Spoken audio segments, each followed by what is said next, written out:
जय श्री कृष्णा। राधे राधे। आज हम सुनेंगे कार्तिक मास महात्म्य के 12वें और 13वें अध्याय की कथा। तो पहले सुनते हैं 12वें अध्याय की कथा। बोलिए विष्णु भगवान की जय हो। नारद जी कहते हैं कि जलंधर के अत्याचारों से भयकंपित होकर इंद्रादिक सभी देवता भागते भागते वैकुंठ में भगवान विष्णु जी के पास जा पहुंचे। देवताओं ने अपनी रक्षा के लिए भगवान की बड़ी स्तुति की। देवताओं की दीन वाणी को सुनकर करुणा सागर भगवान विष्णु ने कहा, हे देवताओं, अब तुम सब भय को त्याग दो। मैं युद्ध में शीघ्र ही जलंधर को देखूंगा। ऐसा कहते ही भगवान गरुड़ पर जा बैठे। तब समुद्र तनिया लक्ष्मी जी ने प्रार्थना की कि हे नाथ, यदि मैं आपकी सर्वदा प्रिया हूँ और आपकी भक्त हूँ, तो मेरा भाई आपके द्वारा युद्ध में नहीं मारा जाना चाहिए। इस पर भगवान विष्णु जी बोले, अच्छा प्रिय, यदि तुम्हारी ऐसी ही प्रीति है तो मैं उसे अपने हाथों से नहीं मारूंगा, पर मुझे युद्ध में तो जाना ही होगा, क्योंकि देवताओं ने मेरी बड़ी स्तुति की है। ऐसा कहकर भगवान विष्णु युद्ध के उस स्थान में जा पहुंचे जहां पर कि जलंधर विद्यमान था। जलंधर और भगवान विष्णु के बीच घोर युद्ध शुरू हो गया। भगवान विष्णु के तेज से कंपित देवता सिंहनाद करने लगे। फिर तो अरुण के अनुज गरुड़ के पंखों की प्रबल वायु से पीड़ित होकर दैत्य इस प्रकार घूमने लगे जैसे आंधी से बादल आकाश में घूमते हैं।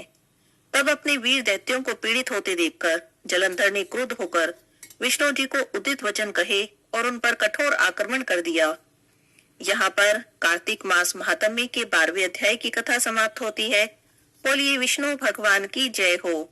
अब सुनते हैं 13वें अध्याय की कथा। नारद जी कहते हैं, युद्ध में दोनों पक्षों से गदाओं, बाणों और शूलों आदि का भीषण प्रहार हो रहा था। दैत्यों की तीक्ष्ण प्रहारों से व्याकुल देवता इधर उधर भाग रहे थे। तब देवताओं को इस तरह से भयभीत देखकर गरुड़ पर चढ़े भगवान विष्णु युद्ध में आगे बढ़े और उन्होंने अपना सारंग नाम का धनुष उठाया और उसकी बड़े जोर से टंकार की। त्रिलोकी शाब्दित हो गई। पल मात्र में भगवान ने हजारों दैत्यों के सिरों को काट दिया। फिर तो भगवान विष्णु और जलंधर के बीच महासंग्राम शुरू हो गया। बाणों से आकाश भर गया। लोग आश्चर्य करने लगे। भगवान विष्णु ने बाणों के वेग से उस दैत्य की ध्वजा, छत्र और धनुष बाण को काट डाला। इससे व्यथित होकर उसने अपनी गदा उठा ली और गरुड़ के मस्तक पर दे मारी। साथ ही क्रोध से उस दैत्य ने विष्णु जी की छाती में भी एक तीक्ष्ण बाण मारा। इसके उत्तर में भगवान विष्णु ने भी उसकी गदा काट दी और अपने शारंग धनुष पर बाण चढ़ाकर उसे बींधना आरंभ कर दिया। इस पर जलंधर इन पर अपने पैने बाण बरसाने लगा। उसने विष्णु जी को कई पैने बाण मारकर उनके वैष्णव धनुष को भी काट दिया। धनुष के कट जाने पर भगवान ने गदा ग्रहण कर ली और शीघ्र ही जलंधर को खींचकर मारी, पर उस अग्निवत अमोघ गदा की मार से भी वह दैत्य कुछ भी चलायमान नहीं हुआ। उसने एक अग्निमुख त्रिशूल उठाया और भगवान विष्णु पर छोड़ दिया। विष्णु जी ने शिव के चरणों का स्मरण किया और नंदन नाम के त्रिशूल से उसके त्रिशूल को छेद दिया।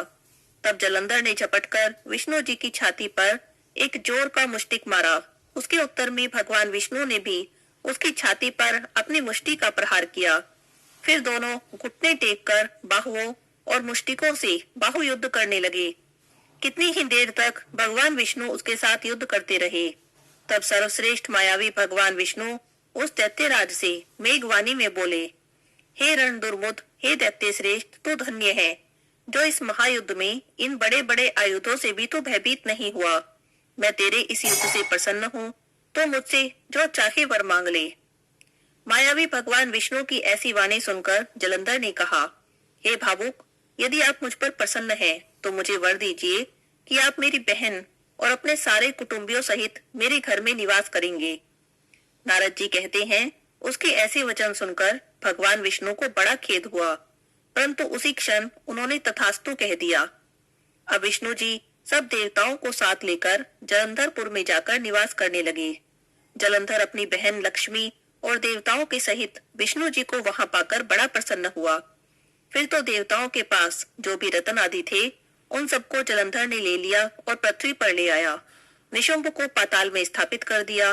देव, दानव, यक्ष, गंधर्व, सिद्ध, सर्प, राक्षस, मनुष्य सबको अपना वंशव्रती बनाकर त्रिभुवन पर शासन करने लगा।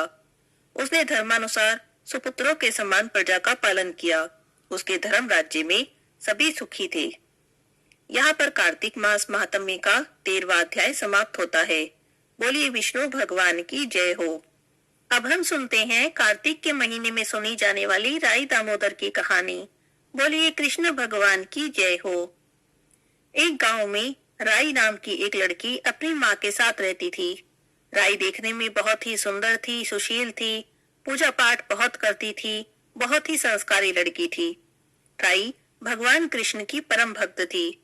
बड़े ही भक्ति भाव से भगवान कृष्ण की पूजा करती थी। हर समय बस कृष्ण भगवान का ही नाम लेती थी और कृष्ण भगवान को पुकारती थी। कृष्ण भगवान को दामोदर कहती थी। एक बार भगवान कृष्ण ने सोचा कि ये लड़की मेरी बहुत पूजा करती है, बहुत सेवा करती है, क्यों ना मैं इसकी परीक्षा लूं। तो भगवान कृष्ण उसकी परीक्षा लेने के लिए बांसुरी बेचने वाले का रूप बनाकर आए और गली गली में आवाज लगाने लगे कि बांसुरी ले लो, बांसुरी ले लो। जैसे ही वो राई की गली से निकलने लगे तो राई ने अपनी माँ से कहा, माँ मुझे भी बांसुरी खरीदनी है। तो उसकी माँ ने मना कर दिया।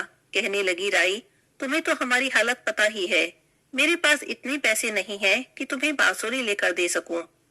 तो राई उदास होकर बैठ गई। राई का उदास चेहरा उसकी माँ से नहीं देखा गया। तो उसकी माँ ने कहा, देखो बेटी, मेरे पास पैसे तो नहीं है, ये कुछ अनाज है, इसे ले जाओ, अगर इसके बदले में वो तुम्हें बांसुरी दे दे तो ले लेना। तो राई खुश हो गई। उसने अपनी हाथों की अंजलि बनाई और उसमें अनाज लेकर चली और बांसुरी वाले के पास गई। जाकर बोली कि मुझे एक बांसुरी चाहिए। बांसुरी वाले ने पैसे मांगे तो बोली, मेरे पास पैसे तो नहीं है, ये कुछ अनाज है, इसे ही ले लो। तो भगवान कृष्ण ने अपने हाथों को आगे किया और वो अनाज अपने हाथों में ले लिया और लेते ही उस पर जोर से एक फूंक मारी। फूंक मारते ही अनाज में जो भूसा होता है वो उड़ा और राई की दोनों आंखों में चला गया। राई की आंखों में भूसा गया तो उसकी दोनों आंखें बंद हो गई और वो जोर जोर से रोने लगी। तभी भगवान कृष्ण वहां से अंतर्ध्यान हो गए। राई के जोर जोर से रोने की आवाजें उसकी माँ तक गई तो उसकी माँ घर से बाहर आई। देखने लगी तो राई बीच सड़क पर खड़ी रो रही है और वहां पर कोई भी नहीं है। वो गई तो उसने पूछा, क्या हुआ? तो राई ने सारी बातें बता दी कि कैसे बांसुरी वाले ने अनाज को हाथों में रखकर फूंक मारी और उसकी आंखों में भूसी चली गई। अब राई की दोनों आंखें नहीं खुल रही थी और वो रो रही थी। राई की माँ परेशान हो गई कि अब क्या करूं, कैसे इसकी आंखों से भूसा निकालूं। तभी वहां पर कृष्ण भगवान एक वैद्य का रूप बनाकर आए और कहने लगे कि मैं वैद्य हूँ, अगर किसी को कोई अपना इलाज कराना हो तो मुझसे करा सकता है। राई की माँ भागी भागी वैद्य के पास गई और कहने लगी कि मेरी बेटी की आंखों में भूसी गिर गई है, आप निकाल दीजिए तो आपकी बड़ी कृपा होगी। यह सुनकर कृष्ण भगवान जो वैद्य का रूप बनाए हुए थे, राई की माँ के साथ उसके घर गए और कहने लगे कि मैं तुम्हारी बेटी की आंखों से भूसी निकाल तो दूंगा, पर मेरी एक शर्त है। राई की माँ ने पूछा, क्या? तो कहने लगा कि तुम्हें अपने बेटी का विवाह मेरे साथ करना होगा। अब राई की माँ परेशान हो गई, ये भला कैसी शर्त हुई कि भूसी निकालने के बदले मुझे ब्याह करना होगा। फिर उसने सोचा, चलो कोई बात नहीं, बेटी है, आज नहीं तो कल इसकी शादी तो करनी ही है और ये वैद्य हैं, अच्छा कमाते हैं, डरने की भी कोई बात नहीं है।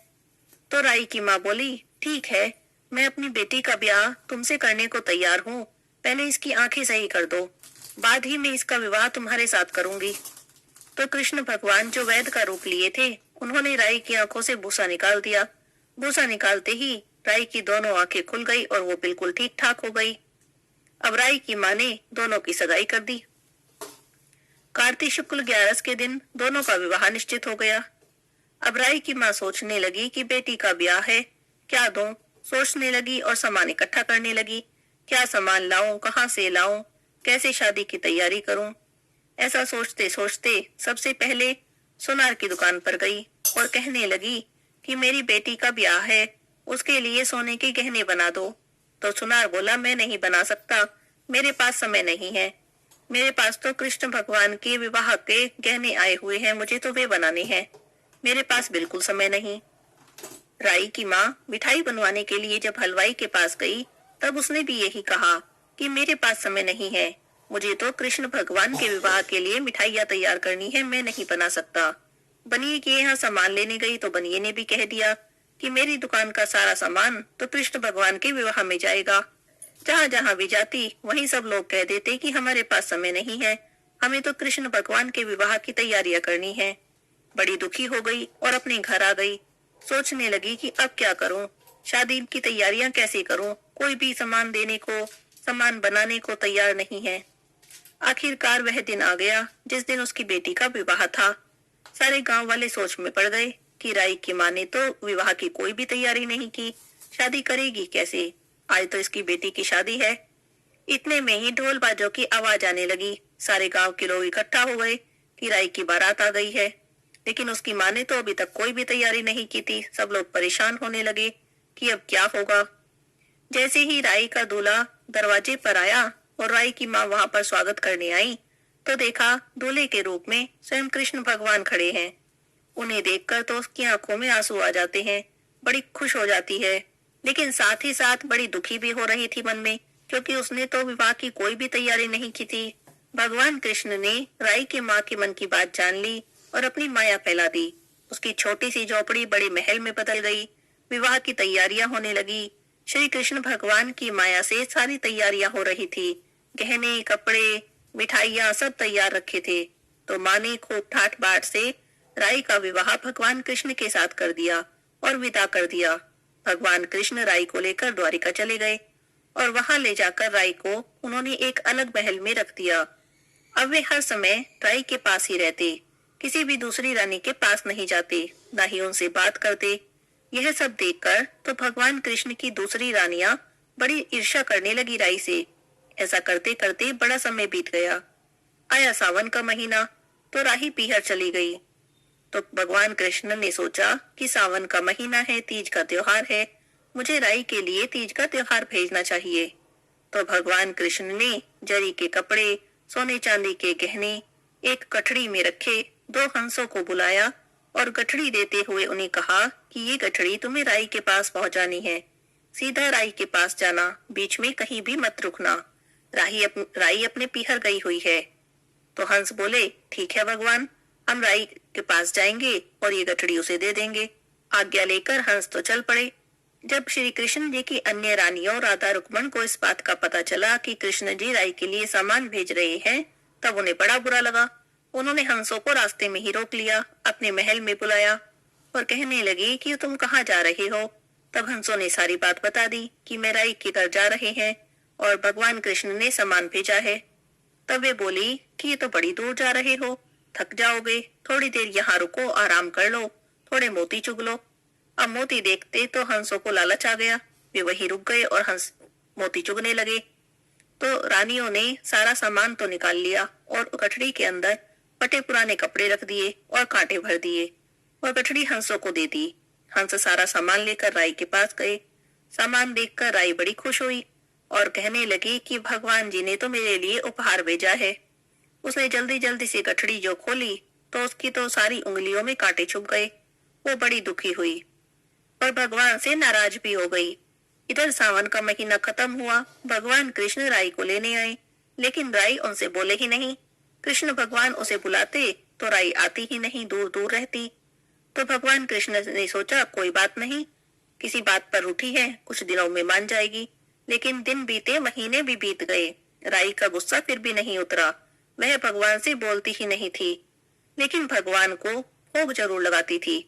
बड़ी प्रेम से भोजन कराती थी और भोजन कराते समय उसमें दही जरूर देती थी। एक दिन भगवान कृष्ण ने सोचा कि मैं सारा दही खा लेता हूँ, राई मुझे दही जरूर खिलाती है, फिर देखूंगा कि दही कहाँ से लाएगी। तो भगवान कृष्ण ने सारा दही खा लिया। सुबह सुबह जब राई भगवान को भोग लगाने लगी तो देखा तो दही नहीं है। उसने सोचा कि अब भगवान को भोजन कैसे कराऊंगी। इतने में भगवान कृष्ण एक गुजरी का वेश बनाकर आए और दही बेचने की आवाज लगाने लगे, दही ले लो, दही ले लो। अब राई को तो दही चाहिए थी। वो बाहर गई और बोली कि मुझे दही चाहिए। तब भगवान बोले कि क्या बात है, तुम बड़ी उदास दिखाई दे रही हो। तो राई बोली कि कुछ नहीं, आप मुझे दही दो और अपना काम करो। तब गुजरी बने भगवान बोले कि आप भगवान से नाराज हो क्या? तो राई फिर भी कुछ नहीं बोली। बोली तुम्हें क्या मतलब, तुम अपना काम करो ना। तो भगवान कृष्ण बोले, गुजरी के भेष में तो थे ही, बोले हम सहेली बन जाते हैं, अपने अपने मन की बात आपस में कहेंगे, क्या पता मैं तुम्हारी कोई मदद ही कर दूं। तुम मुझे अपनी बात बताओ तो सही, किसी से कुछ ना कहूंगी। तो राई ने गुजरी को सारी बात बता दी। सारी बातें सुनकर भगवान तो बड़े हैरान हो गए। वो सोचने लगे कि मैंने तो जरी के कपड़े भेजे थे, सोने चांदी के गहने बेचे थे, ये कैसे हो गया। भगवान अपने असली रूप में आ गए और पूछने लगे, कहने लगे कि मैंने तो सोने के गहने भेजे थे और जरी के कपड़े भेजे थे, मैंने तो तुम्हारे लिए फटे पुराने कपड़े और कांटे भेजे नहीं थे। तो राई बोली, मुझे नहीं पता, मेरे साथ तो जो हुआ मैंने बता दिया। भगवान ने तुरंत हंसों को बुलाया और पूछा कि क्या तुम रास्ते में कहीं रुके थे। तो हंस कहने लगे, नहीं जी, हम तो कहीं नहीं रुके। फिर हंसों ने कहा कि हम जाते समय राधा रुक्मणी जी के महल में रुके थे मोती चुगने के लिए, और हम कहीं भी नहीं रुके। तो कृष्ण भगवान ने अपनी रानियां बुला ली और पूछा कि आपने ऐसा क्यों किया, जो गहने जो कपड़े मैंने भेजे थे वो आपने बदले क्यों। तो रानियां कहने लगी कि हम ऐसा ना करते तो क्या करते, जब से राई आई है ना आप हमसे बोलते हैं ना हमारे पास आते हैं, अब हमें इसीलिए ये सब करना पड़ा। राई सावन में अपने पीहर चली गई, फिर भी आपको उसी की चिंता सता रही थी, आपने हमसे तो कुछ पूछा तक नहीं, आखिर ऐसी हमसे क्या गलती हो गई जो आपने हमें बिसरा दिया। तो भगवान जी बोले कि हमने आपको नहीं बिसराया, लेकिन जो हमें प्रेम से बुलाता है हमें वहां तो जाना ही पड़ता है, आप हमें प्रेम से बुलाते तो हम आपके पास भी आते। तब रानियां बोली कि हमें नहीं पता, हमें भी आपका साथ चाहिए, हमें भी आपको भोग लगाना है, हमें भी आपकी सेवा करनी है। तब भगवान बोले, ठीक है, मैं कार्तिक का महीना तो राई को दूंगा, 5 दिन राधा रुक्मण को दूंगा और 11 दिन सत्यभामा को दूंगा।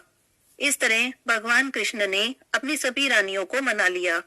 तभी से कहा जाता है कि जो कोई भी कार्तिक के महीने में राई दामोदर की कहानी सुनती है, उन्हें अपने पति का खूब मान सम्मान और प्यार प्राप्त होता है। बोलिए राई दामोदर भगवान की जय हो। कार्तिक मास के बुधवार की कथा। बुधवार के दिन एक साहूकार का लड़का अपनी बहू लेने ससुराल जा रहा था, तो उसकी माँ ने बहुत मना किया कि बुधवार के दिन विदा कराने मत जा, लेकिन नहीं माना। ससुराल पहुंच गया और जाकर कहने लगा कि मैं अपनी पत्नी को विदा कराने आया हूँ। ससुराल वालों ने भी बहुत मना किया कि हम आज नहीं भेजेंगे, लेकिन बिल्कुल नहीं माना, बुधवार को ही विदा करा के चल दिया। रास्ते में अभी थोड़ी ही दूर चले थे कि बैलगाड़ी का पहिया मिट्टी में धंस गया। उसे निकालने लगे तो बहुत देर हो गई। इतने में उसकी पत्नी बोली कि मुझे तो बड़ी प्यास लगी है, मुझे तो पानी पीना है। वो पानी लेने चला गया। थोड़ी देर में पानी लेके आया तो उसके तो पैरों के नीचे की जमीन खिसक गई। देखा तो उसकी पत्नी के पास कोई आदमी खड़ा है और उसकी पत्नी उससे हंस हंस कर बातें कर रही है। उसे बड़ा गुस्सा आया। वो जैसे तैसे गुस्से में बुनबुनाता आगे चला। पास जाकर देखा तो उसके तो तोते ही उड़ गए। वो आदमी तो शक्ल में, रूप रंग में, वेशभूषा में बिल्कुल उसके जैसा था, जैसे उसी का जुड़वा हो। वो सोचने लगा ये कौन है। तब उसने पूछा कि तू कौन है। वह कहने लगा कि मैं इसका पति हूँ।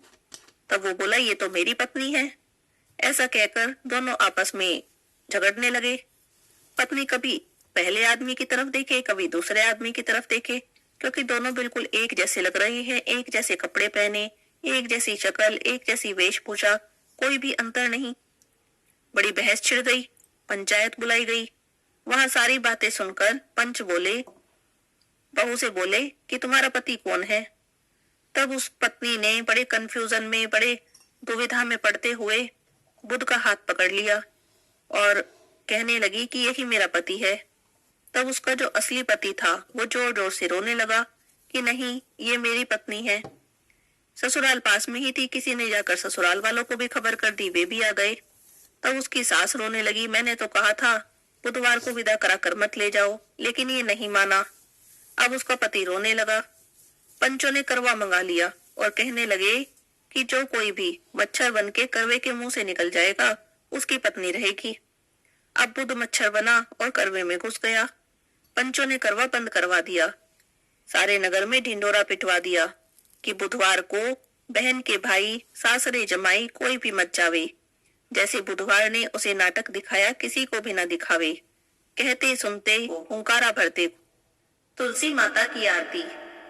तुलसी महारानी नमो नमो, तुलसी महारानी नमो नमो, हरि की पटरानी नमो नमो, तुलसी महारानी नमो नमो। धन तुलसी पूर्ण तप कीनो, शालिग्राम बनी पटरानी नमो नमो, तुलसी महारानी नमो नमो। जहाँ के पत्र मंजरी कोमल, श्रीपति कमल चरण लपटानी नमो नमो, तुलसी महारानी नमो नमो, तुलसी महारानी नमो नमो, हरि की पटरानी नमो नमो। कौन से महीने में बोई रानी तुलसा, कौन से महीने में हुई हरियाली नमो नमो, तुलसी महारानी नमो नमो। कौन से महीने में हुई तेरी पूजा, कौन से महीने में हुई पटरानी नमो नमो, तुलसी महारानी नमो नमो। आषाढ़ मास में बोई रानी तुलसा, सावन मास में हुई हरियाली नमो नमो, तुलसी महारानी नमो नमो। कार्तिक मास में हुई तेरी पूजा, मंगसिर मास में हुई पटरानी नमो नमो, तुलसी महारानी नमो नमो। धूप दीप नैवेद्य आरती, पुष्पन की वर्षा बरसानी नमो नमो, तुलसी महारानी नमो नमो। 56 भोग 3600 व्यंजन, बिन तुलसी हरि एक न मानी नमो नमो, तुलसी महारानी नमो नमो। जो कोई तुलसा जी को सवेरे गाए, श्री कृष्ण के दर्शन पाए नमो नमो, तुलसी महारानी नमो नमो। जो कोई तुलसी जी को दोपहर को गाए, खीर खांड के भोग लगाए नमो नमो, तुलसी महारानी नमो नमो। जो कोई तुलसी माँ को शाम को गाए, श्री कृष्ण जी की आरती उतारे नमो नमो, तुलसी महारानी नमो नमो। जो कोई तुलसी जी को रात में गाए, श्री कृष्ण जी के चरण दबाए नमो नमो, तुलसी महारानी नमो नमो। सभी सखी मैया तेरो यश गावे, भक्ति दान दीजो महारानी नमो नमो, तुलसी महारानी नमो नमो, हरि की पटरानी नमो नमो, तुलसी महारानी नमो नमो। बोलिए तुलसी माता की जय हो, विष्णु भगवान की जय हो, लक्ष्मी माता की जय हो।